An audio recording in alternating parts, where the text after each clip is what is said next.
Mis hermanos, mis prédicas apuntan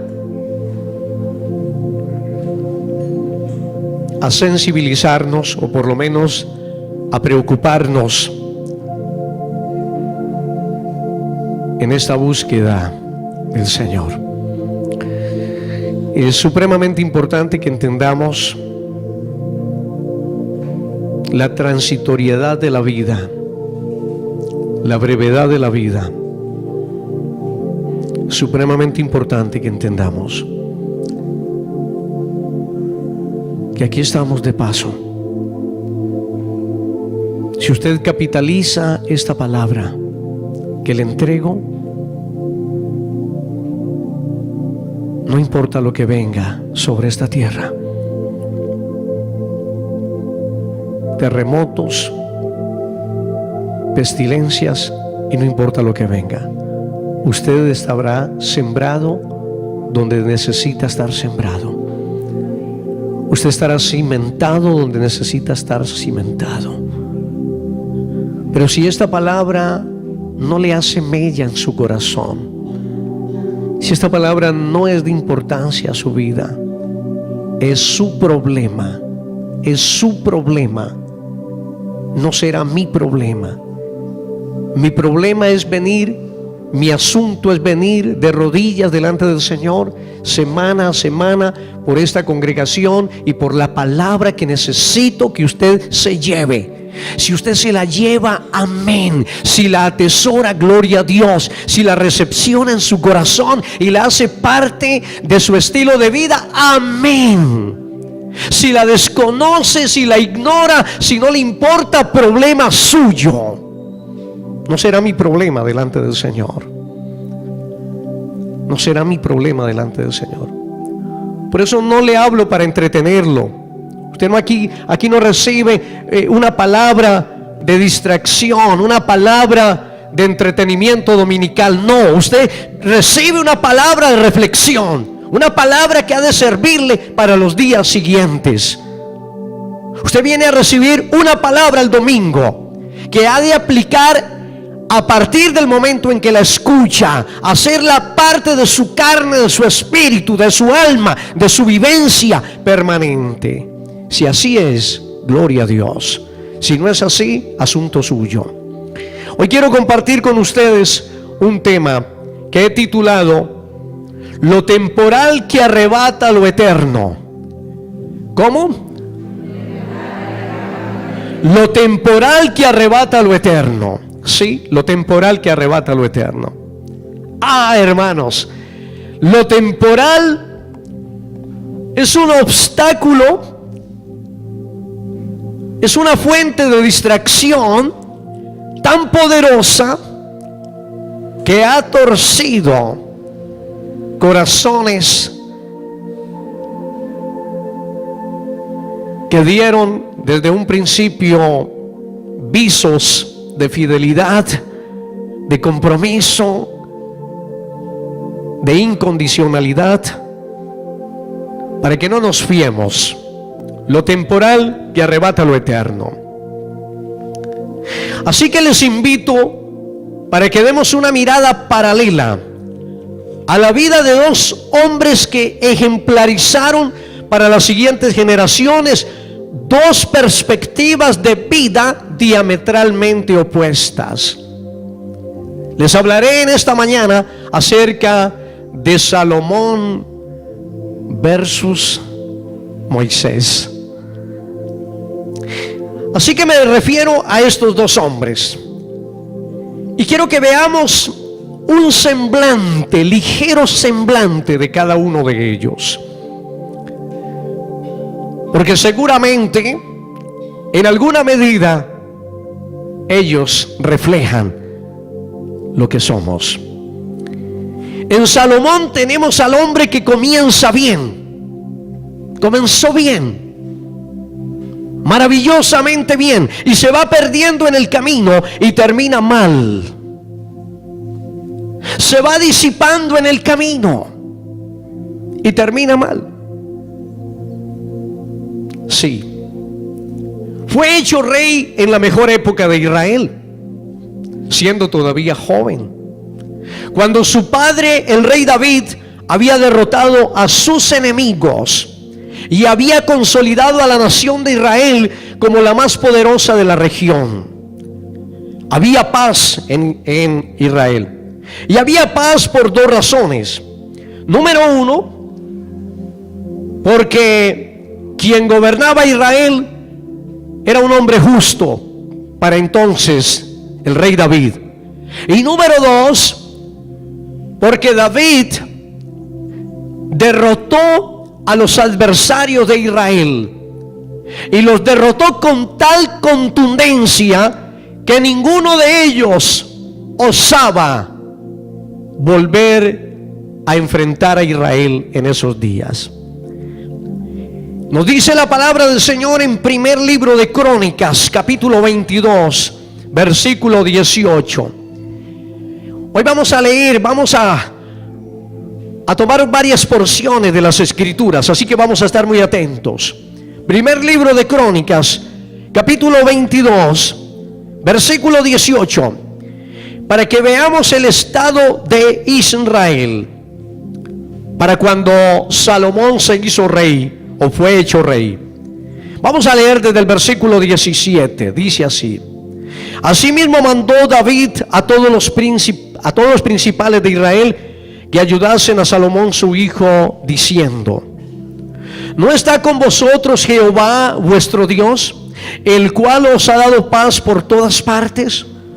Porque Él ha entregado en mi mano a los moradores de la tierra, y la tierra ha sido sometida delante de Jehová y delante de su pueblo. Era un reino de paz.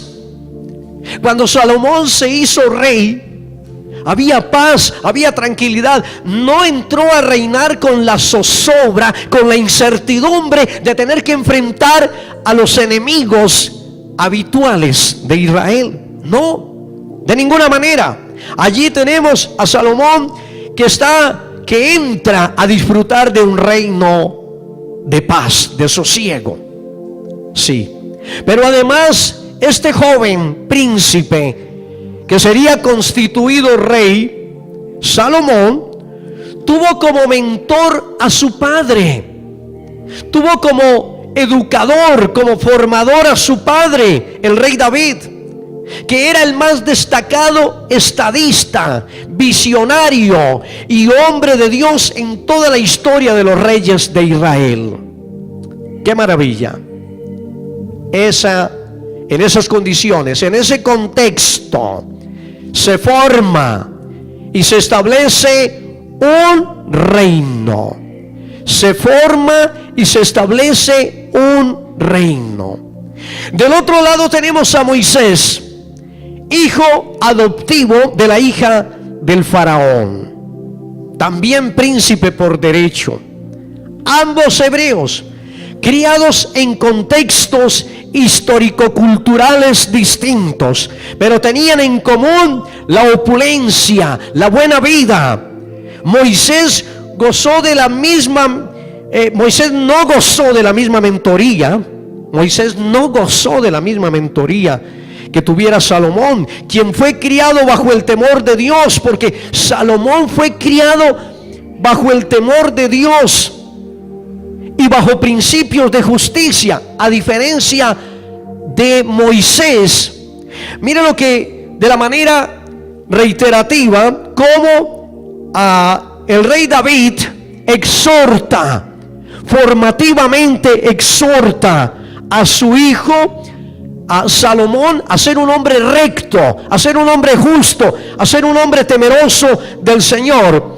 Ahí, en el primer libro de Crónicas, en el mismo capítulo 22, en el versículo 12, dice David a Salomón, exhortándole, animándole, recreando en él un espíritu de justicia, de hombre íntegro delante del Señor. Y dice así el versículo 12, que son palabras del Padre al Hijo: y Jehová te dé entendimiento, le está diciendo David a Salomón, y Jehová te dé entendimiento y prudencia, para que cuando gobiernes a Israel guardes la ley de Jehová tu Dios, para que cuando seas el primer dignatario de la nación, entonces apliques justicia en tu estilo de vida. Versículo 13, entonces serás prosperado. ¿Serás prosperado cuándo? Cuando haya entendimiento, cuando haya prudencia, cuando gobiernes con integridad, serás prosperado si cuidares de poner por obra los estatutos y decretos que Jehová mandó a Moisés para Israel. Solo de esa manera serás prosperado. Ah, qué padre tan precioso, David. Interesado no en que su hijo sea el heredero del trono, no solamente en que su hijo sea quien lo suceda después de su muerte, sino que también su hijo guarde su corazón. ¿Usted quiere cosas buenas para su hijo? Maravilloso. Quiere que su hijo haga una carrera, que su hijo adquiera su vivienda propia, apartamento, casa, tenga su vehículo, y eso es muy bueno. Pero trabaja usted reiterativamente en el corazón de sus hijos, exhortándoles, amonestándoles, recordándoles que Dios hará siempre la diferencia en ellos. Seguramente se cansarán, pero no hay que bajar la guardia. Hermanos, yo no bajo la guardia. David tiene 26 años y yo lo exhorto permanentemente, lo confronto, constantemente lo confronto, constantemente. Mi esposa me dice: puedes estar tranquilo, sabiendo que has cumplido delante del Señor la amonestación sobre tu hijo permanentemente. Quiero que se lleve esta palabra. No me importa que tanto alcance su hijo en la vida.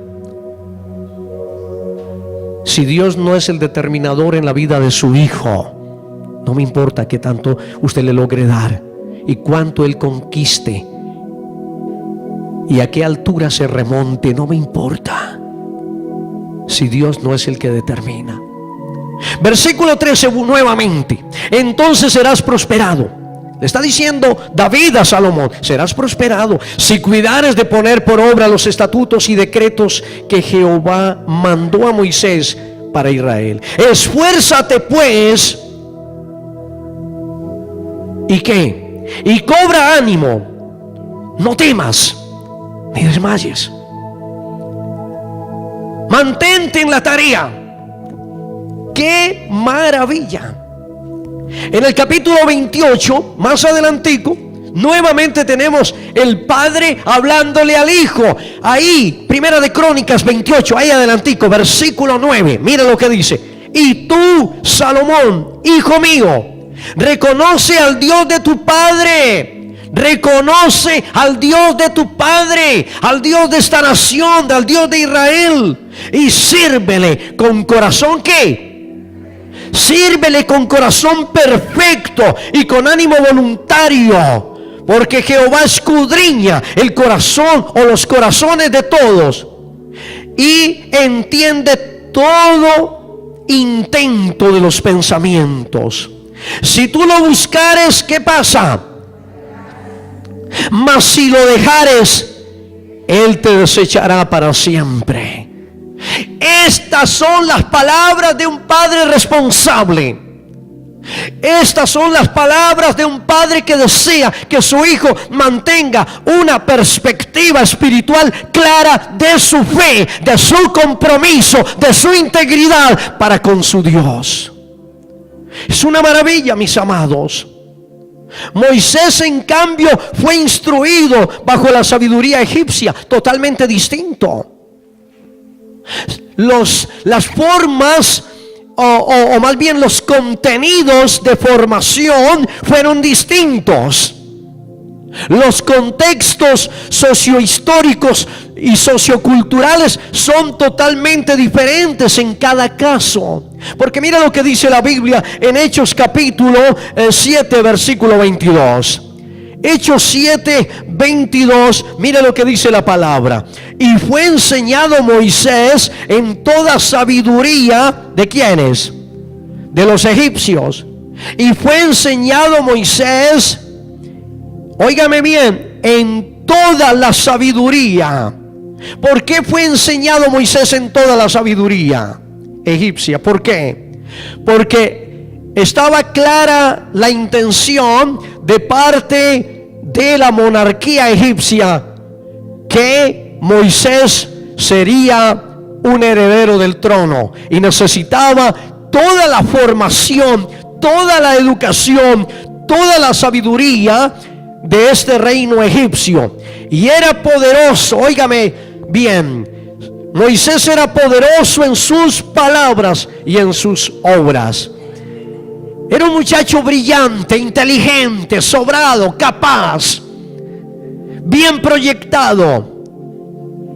Era el hombre, ¿qué diríamos? El soltero más codiciado de Egipto. Era un hombre formidable. Era un hombre formidable. Pero ¿saben una cosa, hermanos? Si bien la educación que recibió Moisés era refinada, culta y sofisticada, no logró, óigame bien, permear su corazón. Sí, era una educación refinada, muy culta, muy sofisticada, pero también permeada de idolatría, de politeísmo, de hechicería. La formación que recibió Moisés se quedó en su intelecto, no trascendió su corazón. Eso quedó demostrado. Él tuvo una formación académica, él tuvo una formación cultural, él tuvo una formación en ciencia, él tuvo una formación en todo tipo de sabiduría egipcia, pero él no permitió que eso abrazara totalmente su corazón, porque su corazón ya tenía un dueño. En lo más íntimo de su ser estaba el Dios de sus padres, el Dios de Abraham, de Isaac y de Jacob. A él la gloria. Había una pasión en el corazón de este hombre. Había una pasión, y eso no está explícito en ninguna parte, pero está implícito en lo que vemos posteriormente. En lo que vemos posteriormente nos damos cuenta con antelación que el corazón de Moisés estaba cautivado, estaba tomado, estaba embebido por el deseo de conocer al Dios de sus padres.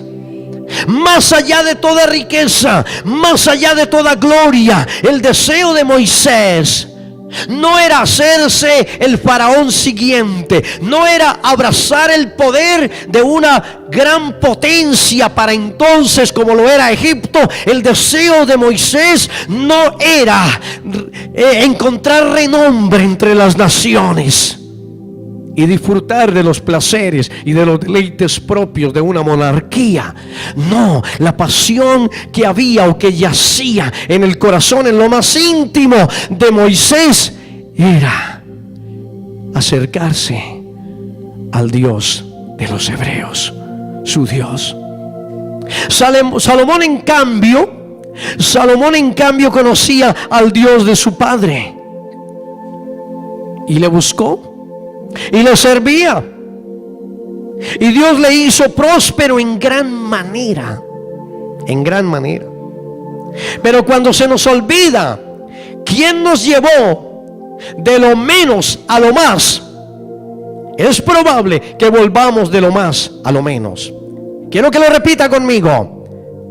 Cuando se nos olvida quién nos llevó de lo menos a lo más, es probable que Él nos devuelva de lo más a lo menos. No lo olvide. Podemos pasar de lo menos a lo más. Y si fue de la mano del Señor, más nos vale mantenernos allí, porque Él puede devolvernos de lo más a lo menos. Yo conocí un caso en Sevilla Valle,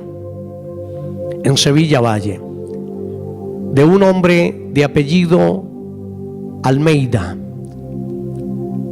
Y este hombre vivía muy pobre, vivía muy escaso, varios hijos para mantener, y era un hombre campesino. Yo lo conocí a él, pero yo no conocí de primera mano la historia, pero él mismo o ellos mismos como familia me la contaron. Él era un hombre con una situación muy difícil. Tenía que madrugar a trabajar al campo el día lunes y regresaba el día sábado. Y lo que ganaba en el campo no le alcanzaba para sostener su familia. Y él era un líder en su familia, y era una familia numerosa. Y en el tiempo de la bonanza cafetera, ellos se desplazaron a la Sierra Nevada de la costa y llegaron a una finca donde la dueña era una viuda. La dueña era una viuda y una cosecha impresionante de café. Entonces la viuda le dijo, sin que él hubiera hecho ningún otro trabajo, le dijo: le voy a dar esa cosecha en compañía para que no se me pierda. Contrate la gente que usted considere. Y le quedó un dinero muy bueno. Y era una finca muy buena, y él mandaba el dinero a su casa en Sevilla, y luego vino a Sevilla, compró una casa. La iglesia, hermanos, escúchenme, la iglesia no tenía dónde reunirse, pagaban arriendo como nosotros aquí. Y él le había dicho al Señor que si lo prosperaba en algún momento, él iba a comprar un terrenito para la iglesia, y en efecto compró el terrenito para la iglesia. Yo conocí, esa fue mi primera iglesia. Cuando yo llegué era una iglesia en Esterilla. Era una iglesiecita, o más bien una capillita, ¿no? La iglesia somos nosotros. Una capillita en Esterilla, muy humilde, de gente muy, muy sencilla, pero muy bella. Y resulta que este hombre vino la siguiente cosecha, ya tenía 2, 3 casas, y el hombre mandaba dinero para su familia, mandaba dinero. Y realmente el hombre se apagó espiritualmente. Su condición de vida económica cambió.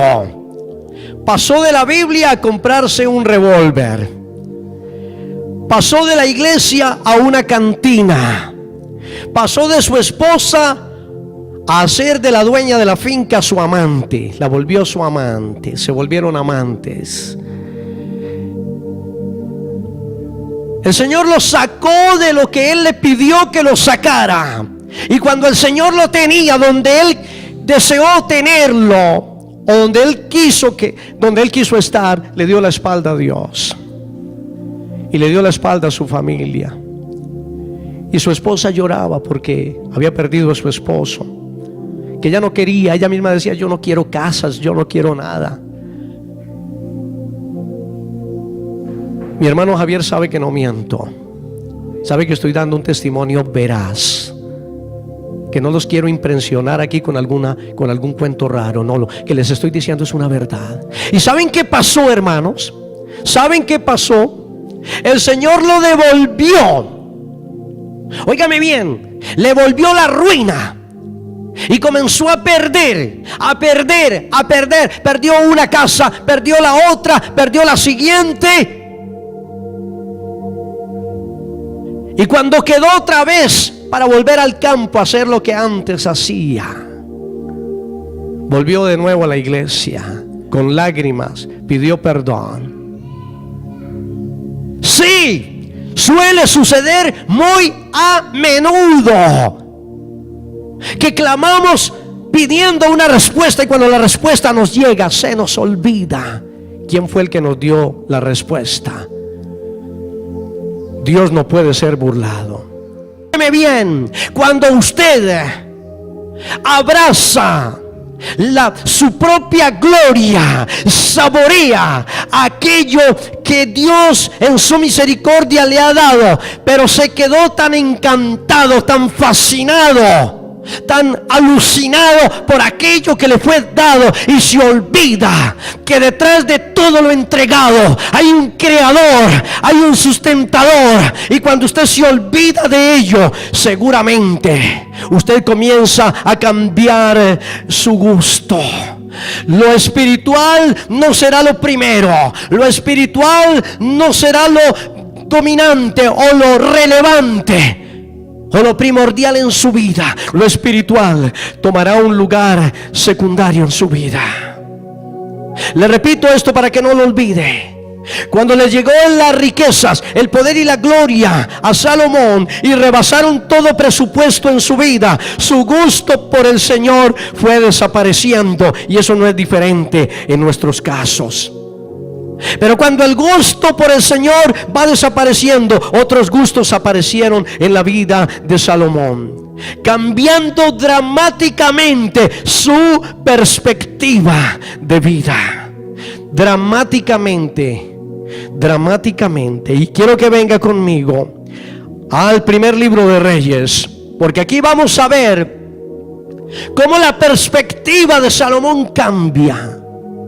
Cómo dejó de ser el hombre temeroso de Dios, el hombre que ama a Dios, el hombre que tiene pasión por Dios, el hombre que desea los momentos de intimidad con Dios. Pero hay tanta gloria, hay tanta grandeza, hay tanta riqueza, hay tanta fama, que esto lo envuelve y Dios queda invisibilizado en esa condición de vida. Mira lo que dice primer libro de Reyes, capítulo 10, versículo 26. Y juntó Salomón carros y gente de a caballo, y tenía 1,400 carros y 12,000 jinetes, los cuales puso en las ciudades de los carros y con el rey en Jerusalén. E hizo el rey que en Jerusalén la plata llegase a ser como piedras y los cedros como cabrahigos de la cefela en abundancia. Plata como piedras, como basura.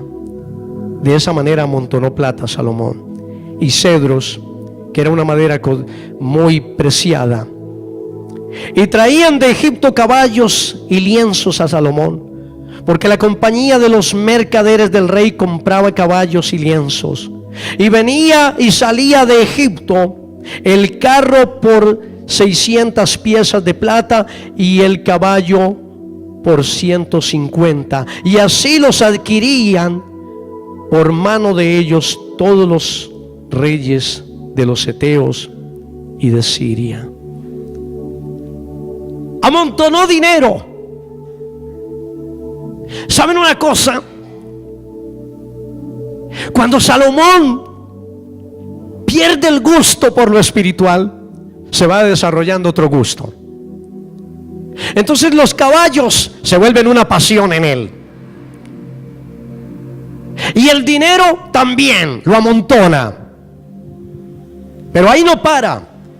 Siga conmigo, capítulo 11. Mira lo que dice.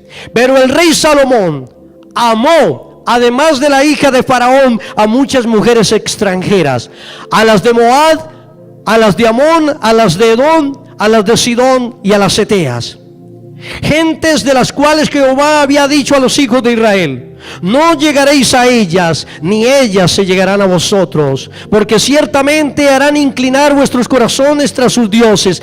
A estas pues se juntó Salomón con amor. Desarrolló el gusto, perdió el gusto por Dios y desarrolló el gusto por caballos, dinero y mujeres. ¿Ustedes saben quiénes tienen ese gusto tan particular? Ese es un gusto muy marcado en la mafia. Dinero, opulencia, mujeres para mostrar y caballos. Eso habla del prestigio, de la grandeza. Y déjeme le digo en esta mañana, cuando usted y yo perdemos el gusto por lo espiritual, es probable que comencemos a desarrollar gustos extraños y oscuros, gustos que no agradan ni complacen el corazón de Dios, gustos que nos desvían del camino, gustos que tuercen nuestra perspectiva de vida. Mire lo que dice la palabra. Sigue diciendo, versículo 3: y tuvo 700 mujeres reinas y 300 concubinas, y sus mujeres desviaron su corazón. Tuvo 1000 mujeres, 700 reinas, 300 concubinas. El harén más grande de mujeres que rey alguno en la historia haya tenido. Ahora déjeme le digo una cosa. ¿Qué había dicho Dios sobre eso? ¿Había dicho Dios algo sobre esto acerca de un rey de Israel? Claro que sí. Venga conmigo rápidamente a Deuteronomio capítulo 17. Deuteronomio capítulo 17. Y no pierda de vista Primera de Reyes, porque ya vamos para allá. Pero Deuteronomio capítulo 17. Mira lo que dice Deuteronomio capítulo 17 versículo 14. Cuando hayas entrado, Moisés está hablándole al pueblo de Israel y le está diciendo: cuando hayas entrado en la tierra que Jehová tu Dios te da, y tomes posesión de ella y la habites, y digas: pondré un rey sobre mí, como todas las naciones que están en mis alrededores. Ciertamente pondrás por rey sobre ti al que Jehová tu Dios escogiere. De entre los hijos de entre tus hermanos pondrás rey sobre ti. De entre tus hermanos pondrás rey sobre ti. No podrás poner sobre ti hombre extranjero que no sea tu hermano. Pero, escúcheme bien, pero aquí está la sentencia, aquí está la advertencia que Dios hace a quien vaya a ser rey a futuro. Pero él, el que va a ser el rey, no aumentará para sí caballos. ¿Qué hizo Salomón? Tenía un gusto especial por los caballos. Y Dios está diciendo: no aumentará para sí caballos, ni hará volver al pueblo a Egipto. Y y Salomón tenía una línea de comercio con Egipto, con el fin, dice, de aumentar caballos, porque Jehová os ha dicho: no volváis nunca por este camino. Versículo 17: ni tomará para sí ¿qué? Entonces no tomará muchos caballos, tendrá solamente los necesarios, ni tomarás muchas mujeres. ¿Qué hizo Salomón? Muchos caballos, muchas mujeres, para que su corazón no se desvíe. Es que sabemos más que Dios. ¿Por qué somos tan presunciosos? No sabemos nada. Por eso necesitamos depender de la palabra de Dios, atender el consejo de Dios permanentemente. Dios dijo: si amontona mujeres, si amontona caballos, su corazón se desvía. Dice: ni plata. Y eso amontonó tanta que era como piedras. Había tanta plata en el reino de Israel que verla en una calle, nadie se tomaba la molestia por recogerla. Era como piedras, dice la Biblia. Ni oro amontonará para sí en abundancia. Y cuando se siente sobre el trono, óigame bien la recomendación, cuando se siente sobre su trono, el trono de su reino, entonces escribirá para sí en un libro una copia de esta ley, del original que está al cuidado de los sacerdotes levitas, y lo tendrás contigo y leerá en Él todos los días, para que seas un rey justo. Te levantarás y leerás una copia de la ley, para que te acuerdes cómo se tiene que vivir como rey. Pero yo le digo en esta mañana, eso aplica para ti y para mí. Cuando nos levantamos, tenemos un momento con Dios y venimos a la palabra para que tampoco se nos olvide cómo tenemos que vivir para Dios. Si usted no estudia la palabra, no consulta la palabra, este fue el gran fracaso de Salomón.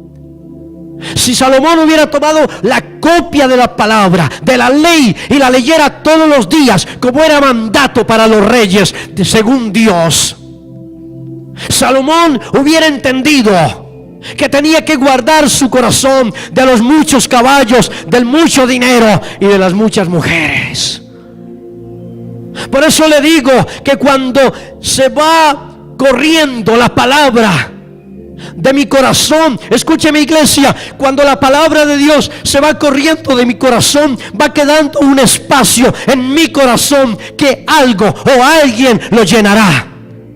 Si no me lleno de la palabra, si no me lleno de compromiso con Dios, habrá otros gustos, otros sentimientos, otras pasiones que se despierten en mí y que me llevarán por caminos de fracaso y de dolor. Ahora vuelva conmigo al primer libro de Reyes, donde estábamos, porque ahí no para. Dice el versículo 4: y cuando Salomón era ya viejo, sus mujeres inclinaron su corazón tras dioses ajenos, viejos y torpes. Porque cuando no hay lugar para Dios, nos queda todo el espacio para la torpeza, para la estupidez, para la insensatez.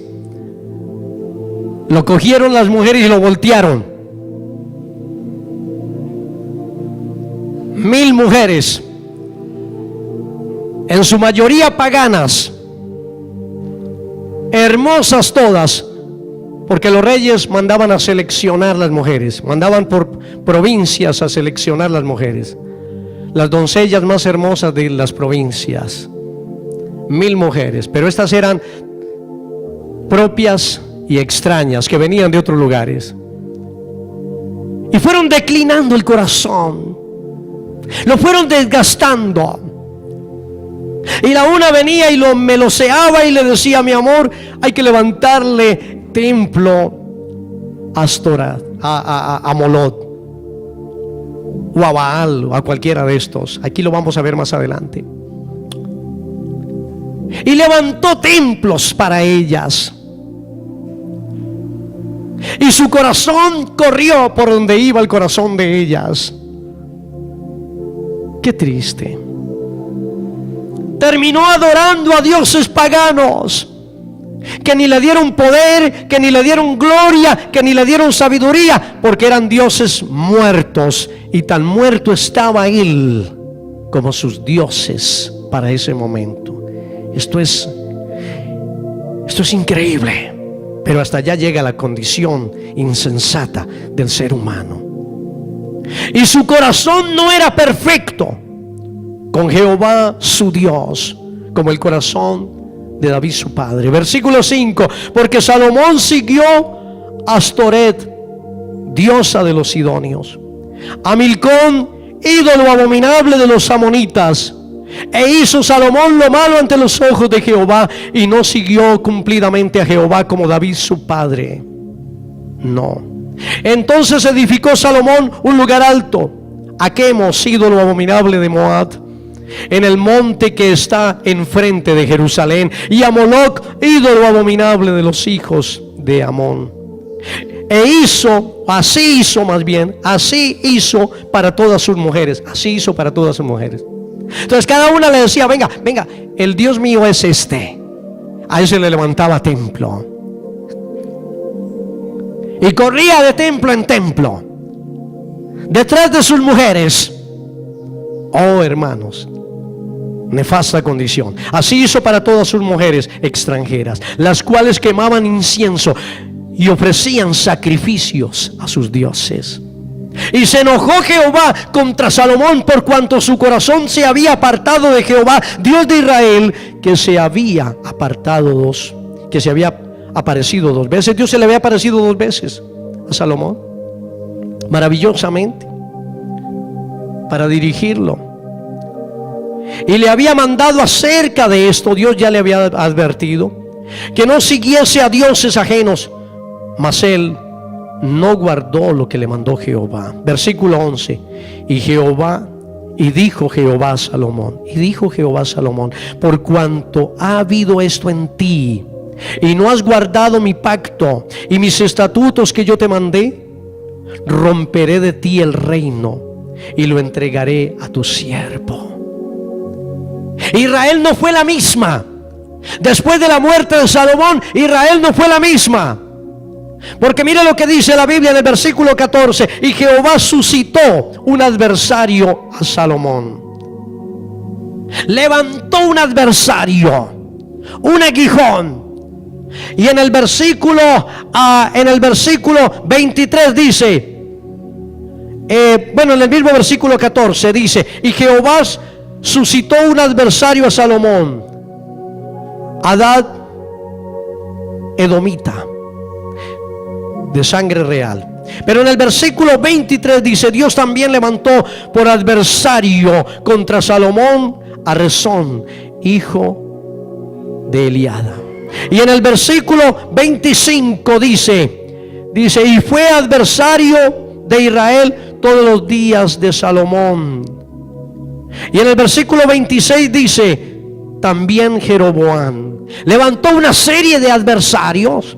El reino que estaba unido, compacto, que era una sola nación, próspera, bendecida, grande, reconocida, se dividió en 2 naciones. Y a la descendencia de David, por amor a David, no a Salomón, porque no había nada ya en Salomón, por amor a David, Dios le preservó 2 tribus. Y 2 tribus sobrevivieron para ser reconocidas como la nación, como el reino de Judá. Israel no fue la misma después de esta condición miserable. Salomón, óigame bien, cambió la visión de lo celestial por lo terrenal, de lo eterno por lo temporal. Se propuso vivir para el momento. Iglesia, ese es mi énfasis, ese es mi mensaje a menudo. Viva con gratitud cada momento. Dele gracias a Dios por lo que se coloca. Dele gracias a Dios por lo que ingiere, por los alimentos, por el vestido. Dele gracias a Dios por el techo. Pero no ponga su corazón en nada de esto. No se quede mirando lo terrenal. Salomón se fascinó, tanta gloria lo abrazó, mujeres, caballos, dinero, prestigio, reconocimiento mundial, porque venían de otras naciones a escucharlo. Cambió la visión de lo celestial por lo terrenal, de lo eterno por lo temporal. Se propuso vivir para el momento y vivió para el momento. Vivió en lujuria sus últimos años, en lujuria, idolatría, en hechicería. Si pudiéramos sacar un epíteto, un epíteto para la tumba de Salomón, el epíteto sería más o menos este: aquí yace un hombre que comenzó bien, pero terminó mal. Pablo, hablando de sí mismo, dijo, quiero que venga conmigo en Filipenses capítulo 3. Filipenses capítulo 3. Pablo, hablando de sí mismo, dijo lo siguiente, versículos 7 y 8 dice: pero cuantas cosas eran para mi ganancia, las he estimado como pérdida por amor de Cristo. Pablo dijo, no me quedo con títulos, no me quedo con gloria humana, no me quedo con nada que estorbe la visión que tengo de lo eterno. Y ciertamente aún estimo todas las cosas como pérdida por la excelencia del conocimiento de Cristo Jesús, mi Señor, por amor del cual lo he perdido todo y lo tengo todo, o lo tengo por basura para ganar a Cristo. Todo. Mis amados hermanos, ¿dónde estamos nosotros hoy? La perspectiva de vida de Moisés fue totalmente diferente. Moisés también pudo abrazar la gloria. También pudo haber sido el primer señor de un reino. Moisés también fue un hombre sabio. Pero déjeme le digo, la perspectiva de vida de Moisés, que indica que él colocó lo eterno por encima de lo temporal, lo sintetizó el escritor a los Hebreos en el capítulo 11. Venga conmigo, capítulo 11 a los Hebreos. Aquí encontramos la mejor síntesis acerca de la vida de un hombre que decidió de poner la gloria, la fama, el prestigio para contemplar y quedarse con lo que es imperecedero, con lo eterno. Venga conmigo, Hebreos capítulo 11 versículo 24 dice: por la fe Moisés, hecho ya grande, renunció,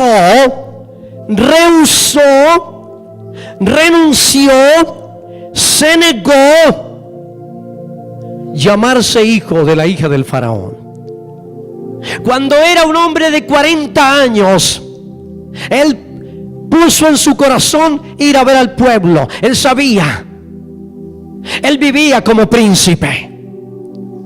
Tenía la mejor mesa, la mejor ropa real. Los privilegios de un príncipe los tenía Moisés. Pero él sabía que el pueblo esclavizado allí era su pueblo hermano. Y él se sintió conmovido, tocado. Y él dijo: yo no quiero pertenecer a la gloria de este reino. Yo quiero pertenecer a este pueblo humillado, maltratado, esclavizado. Yo soy de ahí. Ese es mi pueblo. Usted encontrará en Hechos que dice la Biblia que puso en su corazón volver y mirar. Rehusó.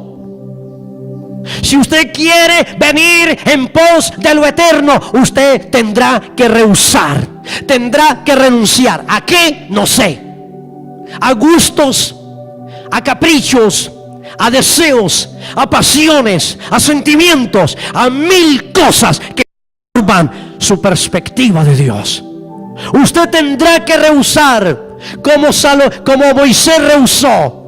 Él se negó a la gloria pasajera. Versículo 25. Escogió. Usted tiene que rehusar para poder escoger. Renunciar para poder escoger. Usted no puede tenerlo todo a la vez. Hay gente que quiere gloria y le sirve al diablo aquí, pero espera que cuando se mueran los cielos estén abiertos para ellos. Hermanos, Satanás tiene el infierno tiene tremendo boquerón. Escúcheme, el infierno tiene tremendo boquerón. Si usted aquí prefiere lo terrenal y vive por lo terrenal, y lo celestial y lo eterno es secundario en su vida, no espere que cuando muera los cielos se le van a abrir. Mentira del diablo. Usted no puede vivir aquí para el mundo esperando que allá lo abrace la gloria eterna. Eso es una mentira del infierno. De ninguna manera.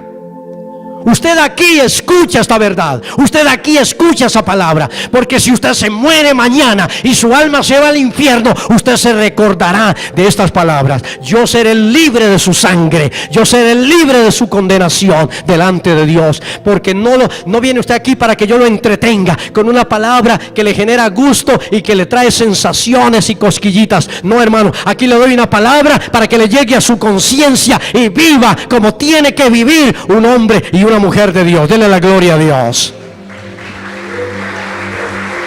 Aleluya.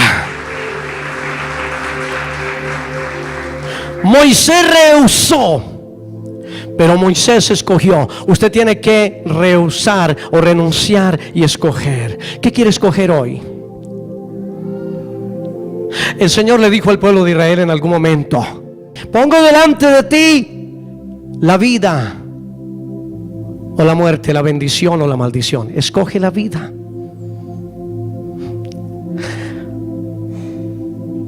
Versículo 25: escogió antes ser maltratado con el pueblo de Dios que gozar de los deleites temporales del pecado.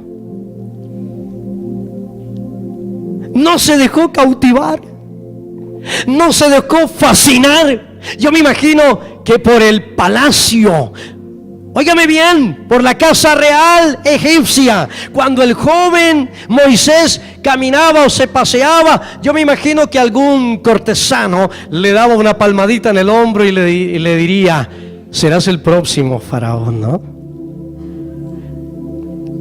Pero nada lo cautivó, nada lo cautivó. Él tenía algo en su corazón, él no se iba a mover de allí.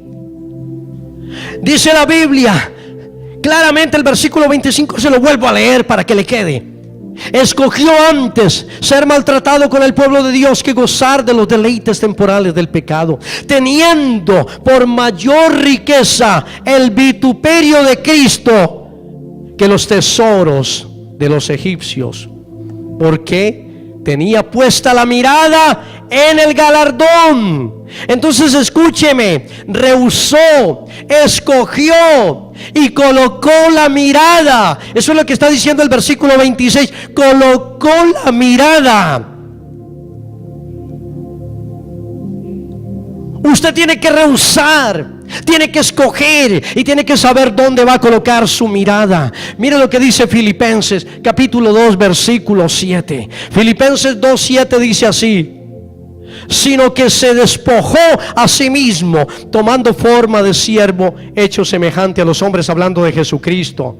Jesucristo se despojó de su gloria y escogió venir, hacerse hombre y morir con muerte de cruz para que nosotros fuésemos salvos. Y mira lo que dice el versículo 27. Por la fe dejó a Egipto. Moisés por la fe dejó a Egipto, no temiendo la ira del rey.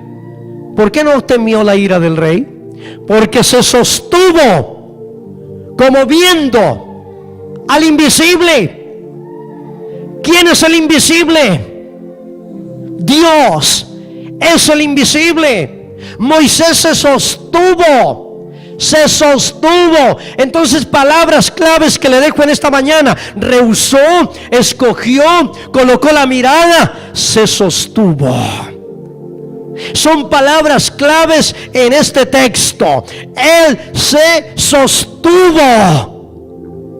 Se sostuvo como viendo al invisible. Es el único que puede sostenernos en este mundo hedonista. Este es un mundo hedonista que vive para el placer, para el deleite. Es un mundo sensorial. El gusto nos entra de todas formas. Hay gusto en la comida, hay gusto para el vestido, hay gusto para todo, para el amor y para todo. Es un mundo sensorial y no hay nada de malo en esos gustos. Pero cuando esos gustos toman un lugar predominante o preponderante en su vida, es probable que eso lo arrastre y lo desvíe de la ruta en la que debe permanecer o mantenerse. Se sostuvo como mirando o como viendo al invisible, al eterno Dios. La Biblia dice que no caminamos por vista, sino por fe. Salomón se quedó en lo sensorio. Repita conmigo: Salomón se quedó en lo sensorio, en lo que da placer, en lo que le genera gusto. Se quedó en lo sensorio de su reino, y eso debilitó su alma. Lo tangible, lo que se ve, la forma, el colorido, el gusto, el sabor, la textura, todo aquello que cautiva nuestra condición sensorial, nuestros sentidos. Muchos perdieron la carrera. ¿No la perdería usted? ¿No la perdería yo? ¿Por qué? No tenemos otra garantía para no perder la carrera, para no desviarnos de la meta o hacia la meta, si no dependemos de la palabra. Esaú perdió la carrera, cambió su primogenitura por un plato de gusto, por su vientre. Sí, la mujer de Lot fue llamada a ser salva junto a su esposo y a sus 2 hijas. Pero cuando iba hacia la montaña para huir del juicio de Dios que caía sobre Sodoma, ella que llevaba en su corazón todo lo que había dejado atrás, todo lo que era motivo de su pasión, todo lo que era motivo de su encanto, de su halago, todo el atractivo de vida para ella, no se resistió y por un momento miró hacia atrás y perdió la carrera. Y el Señor dice: ninguno que poniendo la mano sobre el arado mira hacia atrás es digno. Ninguno que se despista del objetivo hacia lo eterno es digno. No se despiste, mi hermano. No se distraiga. Hay mucha distracción. Varones, hay mucha distracción. Mujeres, amistades. Mujeres también. Hay hombres. Yo he conocido mujeres muy preciosas que han amado al Señor, que han buscado al Señor, pero un día cualquiera llega un galán que lo envió el mismo diablo a la iglesia, un hombre agradable, atractivo, y la cautiva y se la lleva, y una vez se casan, el tipo se rehúsa a volver a la iglesia, le prohíbe a ella volver, y ahí murió, apagó. Si su mirada no está puesta en el Señor, en el galardón, en lo eterno, usted perderá la carrera. Perdón, usted perderá la carrera. Usted no tiene garantía más que la que yo tengo. Usted y yo no tenemos más garantía que no sea el mantenernos en la palabra. No crea que usted y yo somos mejores que Esaú, que somos mejores que la mujer de Lot, que somos mejores que Salomón. No lo crea, hermanos. Usted y yo estamos hechos de la misma materia prima, de la misma naturaleza, de esta carne caída. Mirar al invisible es una tarea de cada día. Mirar al invisible es mirar a Dios en todas las áreas de mi vida. Es creer en lo que no es posible de creer por fuera de Él. Es vivir lo que no es posible vivir por fuera de Él. Mirar al invisible es saber que aquí no se acaba todo. Mirar hacia el invisible es saber que a Colombia también le vendrá, como a México o a otros países, calamidades y desgracias, porque este es un país no mejor que México. Que nos olvidemos, este es un país que también le ha dado la espalda a Dios, y que nos tengamos finos y firmes, porque aquí también vendrá. De alguna manera seremos tocados, pero tener la mirada en lo invisible es saber que no importa que la tierra tiemble, que no importa que el mundo se derrumbe, nuestra confianza, nuestra mirada, nuestra convicción está en el eterno. A Él la gloria. A Él la gloria. Mirar al invisible es ir en contracorriente. Iglesia, escúcheme, esto es lo último que le digo en esta mañana. Escúcheme, por favor. Lo que a mí me preocupa Es que hoy tenemos a mucho pueblo cristiano que habla del invisible, pero está entretenida en lo visible. Hoy tenemos mucha, gran parte de la iglesia que habla del invisible por aquí y habla del invisible por allá, pero está fascinada de lo visible, entretenida, engolosinada, apasionada en lo visible. No, hermano, si usted habla del invisible, manténgase en el invisible y sepa que lo demás es temporal, es pasajero. Las cosas buenas que le lleguen como regalo de Dios, vívalas, disfrútelas, deleítese manteniendo al Señor en la supremacía de su vida, manteniéndolo por sobre todo, para que Él sea glorificado en todo lo que hagamos, y así mantengamos una vida victoriosa. Padre, quiero darte gracias en esta mañana y quiero bendecirte en este día. Colócate de pie.